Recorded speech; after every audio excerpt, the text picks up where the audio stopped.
ओम श्री गुरुवे नमः। ओम शांति शांति शांति। प्रणाम भगवान। भगवान अभी हमारा सत्संग जीवन मुक्ति विवेक श्री स्वामी अखंडानंद सरस्वती जी महाराज द्वारा विरचित और स्वामी जी ने प्रवचन के माध्यम से व्याख्या की है। प्रवचन नंबर 18 से एपिसोड नंबर 3 लेते हैं। भगवान स्वामी जी बताते हैं कि विषय में आनंद है, यह अध्यास है भला। जो इदम के रूप में भास रहा है वह ज्ञाता ज्ञान स्वरूप मैं है, यह अध्यास है।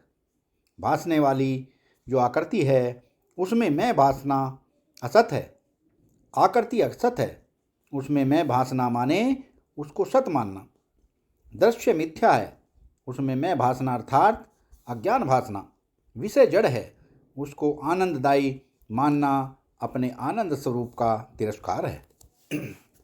जो अपरिच्छिन्न है वह संपूर्ण परिच्छेदों का साक्षी है, और संपूर्ण परिच्छेदों का अभाव जिसमें रहता है वह स्वाधिष्ठान निष्ठा अत्यंत अभाव प्रतियोगी जो पदार्थ है उसको बोलते हैं मिथ्या।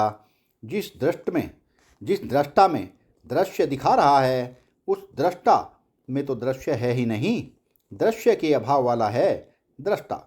जिस अधिष्ठान में दृश्य दिख रहा है उसमें तो है ही नहीं, फिर भी इदम को अहम मान बैठना, आहा, इसका नाम अहंकार होता है हो। जिसके हृदय में वस्तुओं को इकट्ठा करने से, श्रृंगार से, भोग से, कर्म से और अकर्तापन से, अहिंसा से, शक्ति से, सिद्धि से, परिच्छिन्नता से अहंभाव का उदय नहीं होता। एक बात, यस्य नाहम कृतो भावो, यह श्लोक गीता में आधा है। बुद्धि यस्य न लिप्यते, जिसकी बुद्धि लिप्त नहीं होती। लेप तो आप लोग अच्छी तरह समझते हैं ना। जब अपने शरीर में बाहरी कोई चीज़ लग जाती है और हम सोचते हैं कि उसको लगाए रखें तब वह लेप हो जाता है। अच्छा, हम आपको बचपन की एक बात सुनाते हैं। हम लोगों के यहाँ बचपन में लाल पीला कपड़ा पहनाया जाता था महाराज। एक तो देहात और दूसरे हम बच्चे। जब हमको कभी लाल कपड़ा पहनाया जाता तब हम पहन लेते थे।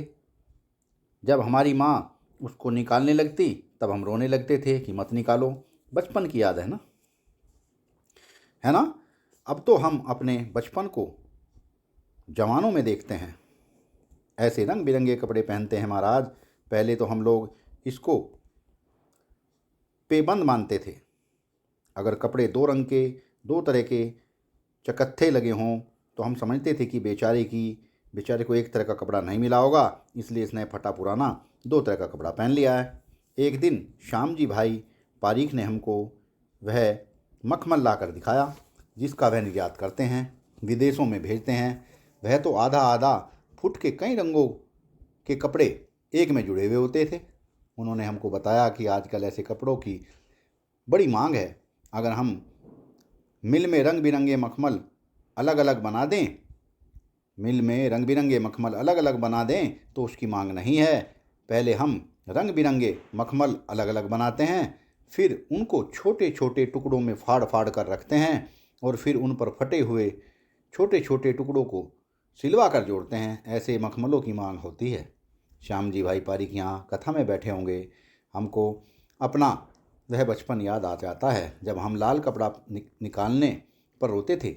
लाल कपड़ा लाल है तो चादर पीली है, पीताम्बर ओढ़ते थे। उसका बड़ा शौक था। यह बचपन है। बुद्धि यस्य न लिप्यते, हमारे शरीर पर वह लाल पीला कपड़ा बना रहे, यह बचपन है। हाँ, इस तरह जब हम बाहर की आई हुई चीज़ को बनाए रखना चाहते हैं तब हम उसके साथ चिपक जाते हैं। लेप माने चिपक जाना, गोंद लग जाना, है ना। जैसे हमारे और उस चीज़ के बीच में गोंद लग गया, लेप लग गया। इसी को संस्कृत भाषा में संग बोलते हैं। पहले लोगों को स्वर्ग न मिलने का दुख हुआ करता था। अब तो खैर ईश्वर कृपा से वह दुख कम हो जाता रहा है। पहले लोगों को भय होता था कि हमको नरक में जाना पड़ेगा। अब नरक के डर को भी काल के परिवर्तन ने कम कर दिया है। हाँ, हमको एक ने बताया कि हमारी लड़की की शादी इसलिए नहीं हो रही है कि वह कथा सुनने जाती है। हमने कहा भला बोलो ऐसे क्यों। उसने कहा महाराज, जिसके यहाँ शादी करनी है, वह कहता है कि अगर लड़की में सत्संग का संस्कार होगा तो वह हमारी सोसाइटी में फिट नहीं बैठेगी। हमारे साथ तो शराब पीनी पड़ेगी, मांस खाना पड़ेगा, डांस करना पड़ेगा, पर पुरुष के साथ विहार करना पड़ेगा, नाचना पड़ेगा, उसके मुख की शराब लेकर पीनी पड़ेगी, उसके मुख का कोका कोला लेकर पीना पड़ेगा, अपने मुख की कोका कोला शराब उसको देनी पड़ेगी, दूसरे के साथ बैठकर कंपनी देनी पड़ेगी। हाँ, यह सब तो हमारे यहाँ करना ही पड़ेगा। सत्संग तो लड़की के सत्संग से तो लड़की के संस्कार बिगड़ गए हैं। हमारी सोसाइटी में बिगड़े हुए संस्कार वाली सत्संगी लड़की फिट नहीं बैठेगी। हमको एक ने ऐसे बताया हो।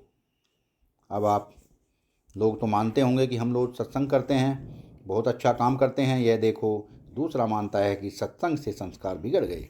इसका नाम है बुद्धिलेप। वाह भगवान वाह, इसका नाम है बुद्धिलेप।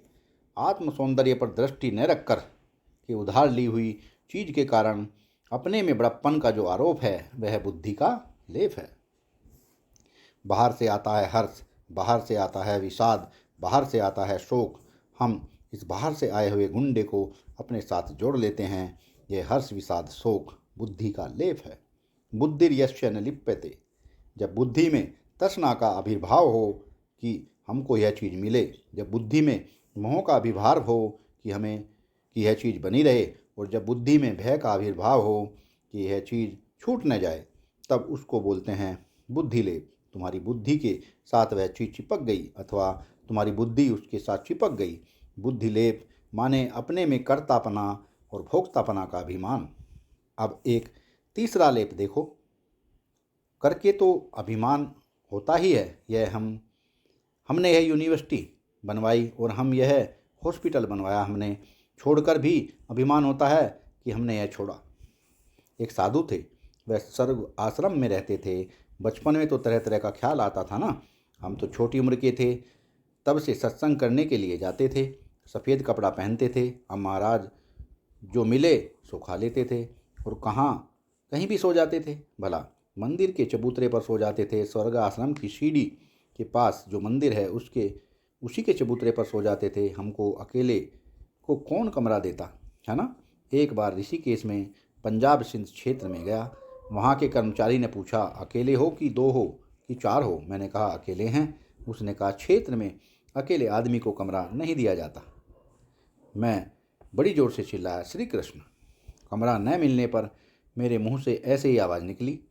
मेरी आवाज़ सुनकर वहाँ का चपरासी आ गया और बोला, तुम्हारे मुंह से जो है श्री कृष्ण की आवाज़ निकली है वह तो बड़े प्रेम की, बड़ी भक्ति की आवाज़ है। ऐसी कृष्ण हृदय में भक्ति हुए बिना नहीं निकल सकती। आओ हम तुमको कमरा देते हैं। हाँ महाराज, श्री कृष्ण का नाम लेने से हमको अकेले ठहरने के लिए कमरा मिल गया। भगवान के नाम से बड़ी रक्षा होती है, लोगों को मालूम नहीं पड़ता है।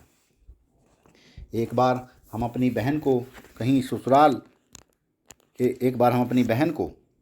कहीं पहुंचाने के लिए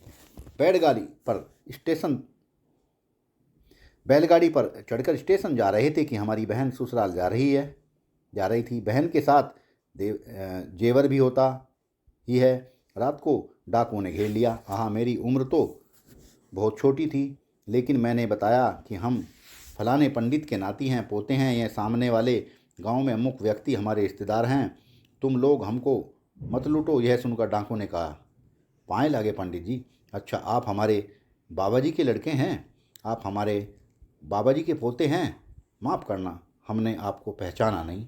आओ हम आपको स्टेशन तक पहुंचा देते हैं, आप निश्चिंत रहो। देखो, हमारे बाबा के नाम से, हमारे पितामह के नाम से काम चल रहा हो, केवल नाम से काम चल रहा है। न लोगों को मालूम हो कि भगवान के नाम से बड़ी सुरक्षा होती है। बड़े से बड़े संकट प्रभु नाम के प्रभाव से टल मिट जाते हैं। सत्संग को विराम देते हैं भगवान। आगे का सत्संग कल कंटिन्यू करेंगे।